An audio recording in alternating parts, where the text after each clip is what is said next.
El día de hoy hablaremos de la verdad detrás del libro que aterró México.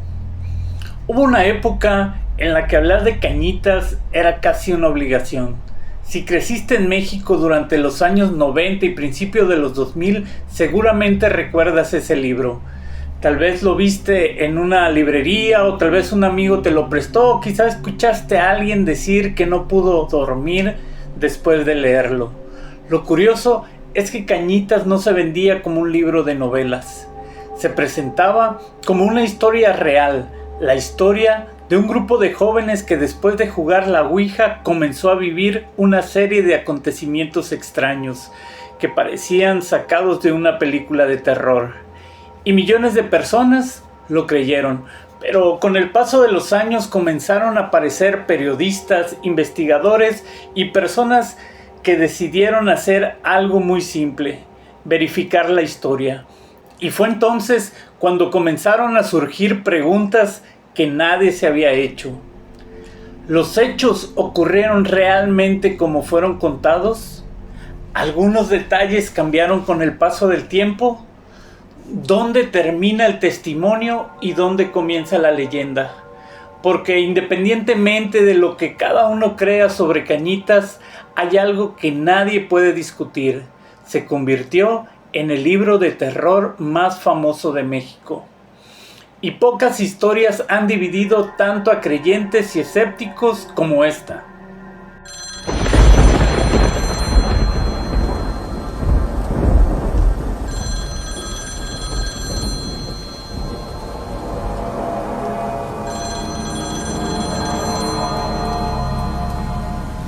Buenas noches.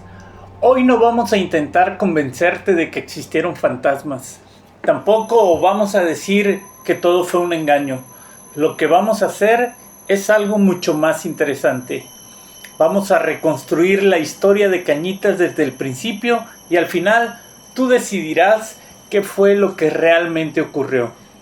Todo comenzó mucho antes de que el libro llegara a las librerías. Según la historia contada por Carlos Trejo, hay que regresar a la década de los años 80, cuando un grupo de amigos acostumbrados a reunirse en una casa ubicada en la entonces delegación Azcapotzalco, en la Ciudad de México.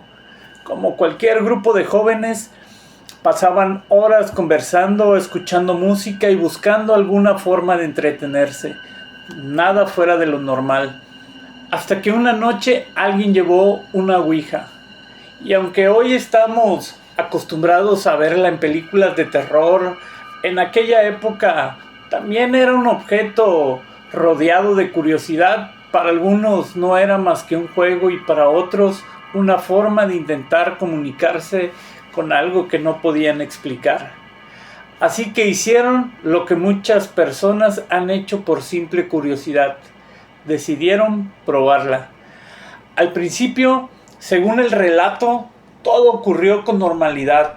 Preguntas, respuestas, risas nerviosas, comentarios entre amigos, hasta que el ambiente comenzó a cambiar un poco. O al menos esa es la versión que años después aparecería en un libro. Los participantes aseguraban sentir presencias extrañas dentro de la casa, escuchaban ruidos que no podían explicar. Algunos decían sentirse observados incluso cuando estaban completamente solos. Y lo más inquietante era que aquellos sucesos no terminaron cuando guardaron la ouija. Según Carlos Trejo, apenas estaba comenzando. Después de aquella noche la vida siguió con aparente normalidad. Cada quien regresó a su rutina, al trabajo, a la escuela o a sus actividades de siempre. Y probablemente pensaron que aquella sesión de ouija había sido solo una experiencia curiosa, que algún día recordarían entre risas. Pero según el relato de Carlos Trejo, las cosas comenzaron a cambiar en los días siguientes. No todo ocurrió de golpe, no aparecieron fantasmas caminando por la casa, no hubo objetos volando desde la primera noche. Fueron pequeños detalles, esos que cualquiera podría intentar explicar. Ruidos cuando no había nadie, puertas que aparecían abiertas, sombras que parecían cruzar por el rabillo del ojo. Esa extraña sensación de que alguien más estaba dentro de la casa, y si somos honestos, casi todos hemos vivido algo parecido. Escuchar un ruido en la madrugada, pensar que alguien nos llamó por nuestro nombre, creer que vimos una silueta y descubrimos que solo era un abrigo colgado detrás de una puerta. La diferencia es que, según Carlos Trejo, aquellas situaciones comenzaron a repetirse con demasiada frecuencia. Y cuando algo ocurre una vez, lo ignoras. Cuando ocurre 2 veces, te llama la atención, pero cuando empieza a suceder casi todos los días, empiezas a preguntarte si realmente tiene una explicación. Conforme pasaban las semanas, el ambiente dentro de la casa, según el libro, se volvió cada vez más pesado. Los amigos dejaron de bromear con el tema, algunos preferían no quedarse hasta tarde y otros simplemente dejaron de visitar la casa. Lo que había comenzado como una simple curiosidad estaba convirtiéndose en algo que ya nadie quería experimentar. Y aquí ocurre algo muy interesante, porque independientemente de que si uno cree o no en lo paranormal, esta forma de contar la historia fue una de las claves del éxito de Cañitas. No empezaba con un demonio, no empezaba con un exorcismo, empezaba con situaciones cotidianas, con cosas que cualquiera podría imaginar viviéndose en su propia casa. Y quizá por eso tantas personas conectaron con el libro, porque el miedo no aparecía de un momento a otro, iba creciendo poco a poco, página tras página, hasta que llegaba un punto en el que el lector también comenzaba a preguntarse, ¿y si esto realmente ocurrió? Y fue precisamente esa la pregunta que convirtió a Cañitas en un fenómeno editorial, porque una cosa es leer una novela de terror y otra muy distinta es leer un libro convencido de que todo lo que estaba viviendo ocurrió de verdad. A partir de ese momento, la historia dejó de pertenecer únicamente a Carlos Trejo. Comenzó a pasar de mano en mano, de familia en familia, de escuela en escuela, y sin que nadie lo imaginara, estaban haciendo el libro de terror más famoso de México. Lo más sorprendente es que todo esto permaneció prácticamente desconocido durante varios años. Según Carlos Trejo, aquellas experiencias ocurrieron muchos años antes de que decidiera escribir el libro. Fue hasta mediados de los años 90 cuando la historia finalmente llegó a las librerías y nadie esperaba lo que iba a pasar. Hoy estamos acostumbrados a que cualquier historia se vuelva viral en cuestión de horas, gracias a las redes sociales, pero en aquella época era muy diferente. No existía Facebook, no existía YouTube, mucho menos TikTok. Las historias viajaban de otra manera. Alguien compraba un libro y se lo prestaba a un amigo. Ese amigo lo recomendaba en la escuela o en el trabajo. Después alguien más lo llevaba a casa. Y así poco a poco comenzó a crecer el fenómeno de Cañitas. Lo interesante es que el libro no se presentaba como una novela. En ningún momento decía, esta es una obra de ficción. Todo lo contrario, Carlos Trejo afirmaba que esta historia era real y eso cambiaba completamente la experiencia del lector, porque ya no estaban leyendo una historia de terror, estaban leyendo supuestamente el testimonio de alguien que aseguraba haber sobrevivido a una serie de fenómenos paranormales. Y eso despertó una enorme curiosidad. Había personas que lo leían por miedo, otras por simple curiosidad, y algunas buscaban respuestas sobre la Ouija y los casos paranormales.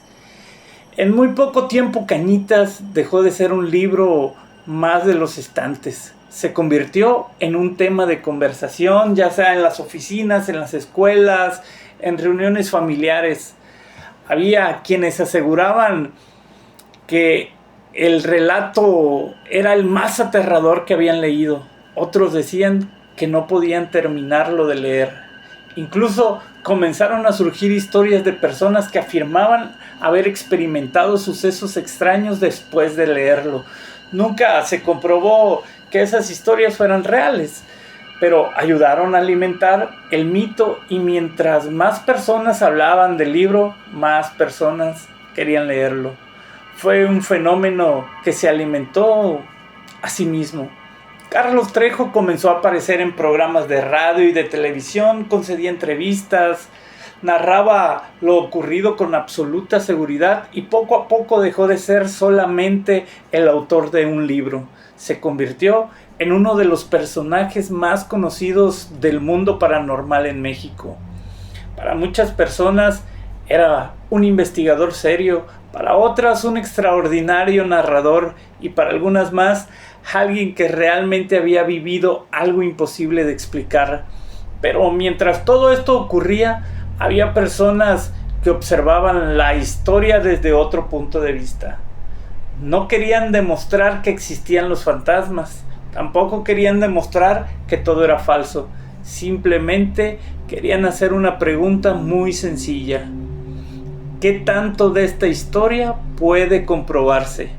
Y esa pregunta, aparentemente tan simple, terminaría cambiando por completo el rumbo de Cañitas.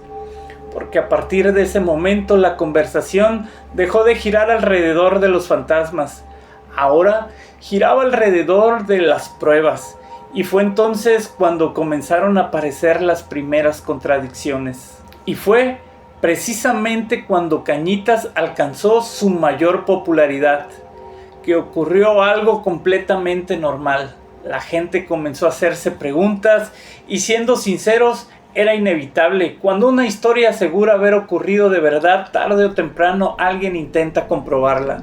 Eso fue exactamente lo que pasó. Periodistas, escritores, investigaciones de los fenómenos paranormales, e incluso personas que simplemente habían leído el libro y sentían curiosidad. Todos comenzaron a revisar la historia, no para demostrar si existían los fantasmas, sino para responder una pregunta mucho más sencilla. ¿Los hechos ocurrieron como fueron narrados? Al principio las dudas parecían ser mínimas. Fechas que no coincidían del todo, algunos nombres que cambiaban dependiendo de la entrevista, detalles que parecían diferentes entre una versión y otra. Nada extraordinario. Después de todo, cualquiera puede equivocarse al recordar algo que ocurrió muchos años atrás. La memoria humana no funciona como una cámara de video. Con el paso del tiempo, olvidamos detalles, confundimos fechas, incluso hasta mezclamos recuerdos. Y eso no convierte automáticamente una historia en falsa. Pero conforme más personas comenzaron a investigar, las preguntas dejaron de ser pequeños detalles. Algunos periodistas intentaron localizar a personas mencionadas en el libro. Otros buscaron registros oficiales. También aparecieron entrevistas con antiguos conocidos de Carlos Trejo, que ofrecían versiones completamente diferentes sobre algunos acontecimientos. Y fue entonces cuando el caso dejó de ser únicamente una historia de terror. Se convirtió en una investigación pública. Cada nuevo dato generaba otra pregunta. Cada entrevista abría una nueva discusión, y mientras unos encontraban elementos que fortalecían sus dudas, otros defendían que una experiencia paranormal no puede medirse únicamente con documentos.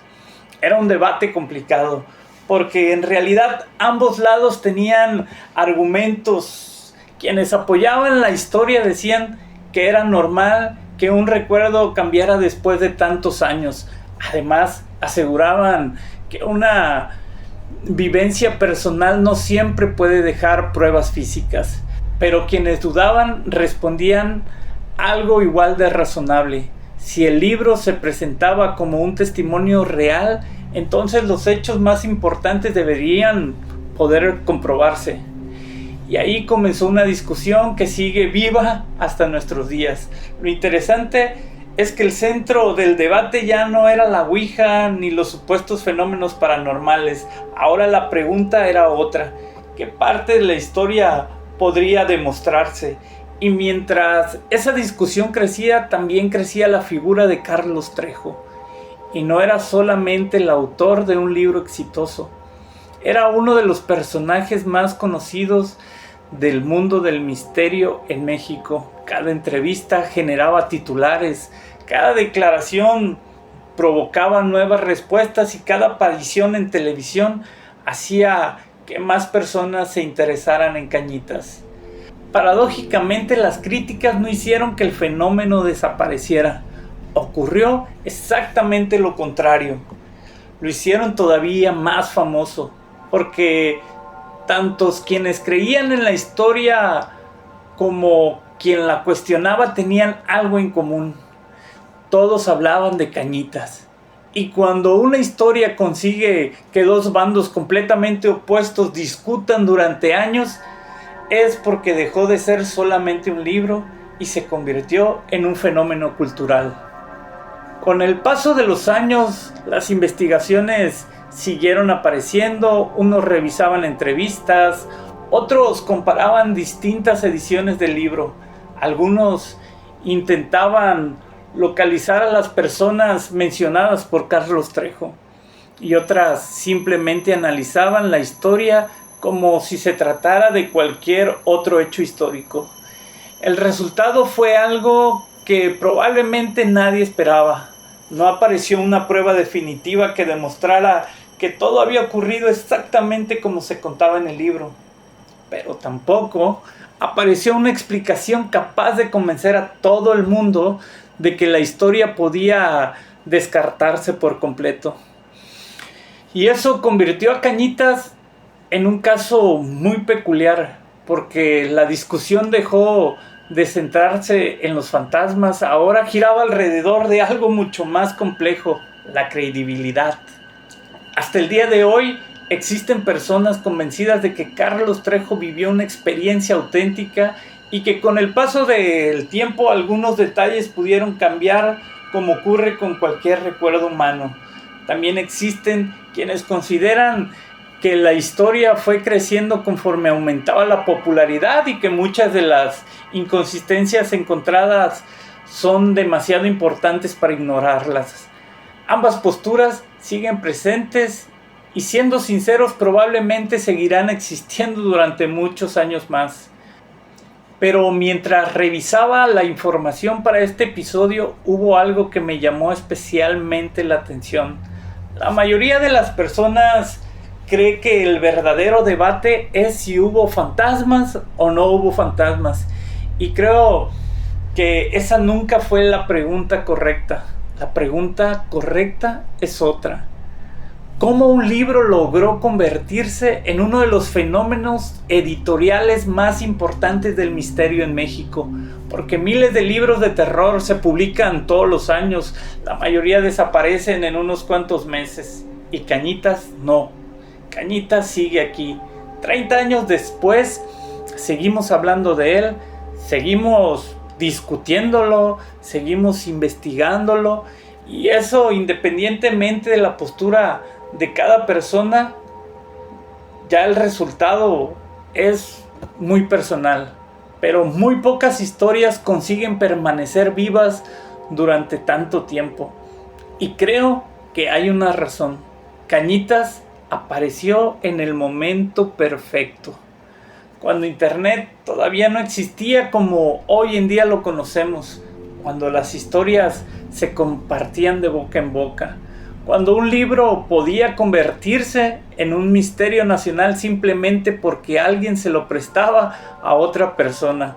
Hoy probablemente un fenómeno así duraría unas cuantas semanas, pero en los años 90 tuvo el tiempo suficiente para crecer, para alimentar los rumores, para generar nuevas versiones y para convertirse en parte de la cultura popular mexicana. Quizá por eso hay personas que nunca leyeron el libro y aún así conocen perfectamente el nombre de Cañitas. Eso no ocurre por casualidad, ocurre porque más allá de los fantasmas, el libro simplemente logró convertirse en una leyenda moderna. Y creo que ahí está el verdadero legado. no demostrar que existen fuerzas sobrenaturales, sino demostrar el enorme poder que tiene una buena historia cuando logra conectar con la imaginación de millones de personas. Después de investigar este caso durante varias semanas, llegué a una conclusión muy distinta de la que tenía cuando comencé. Pensaba que este episodio iba a tratar sobre una casa embrujada, sobre una ouija, sobre demonios, pero no. En realidad, este episodio habla sobre algo mucho más interesante. Habla sobre cómo nacen las leyendas, porque las leyendas no siempre aparecen en castillos antiguos ni en pueblos abandonados. A veces nacen de un libro, en una entrevista, en una conversación entre amigos y poco a poco comienzan a crecer, hasta que resulta casi imposible separar la historia de la realidad. Eso fue exactamente lo que ocurrió con Cañitas. Todo pasó exactamente como fue contado. Quizás sí, o quizás no. Y siendo honestos, es muy probable que nunca podamos responder esa pregunta con absoluta certeza. Pero hay algo que sí podemos afirmar. 30 años después, seguimos hablando del libro. Seguimos haciendo preguntas y seguimos intentando descubrir dónde termina el testimonio y dónde comienza la leyenda. Y tal vez esa sea la verdadera razón de la que Cañitas nunca ha desaparecido.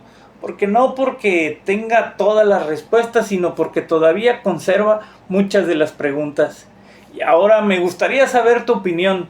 ¿Crees que Carlos Trejo contó una experiencia real? ¿Piensas que la historia fue cambiando con el tiempo o crees que la verdad se encuentra en algún punto intermedio?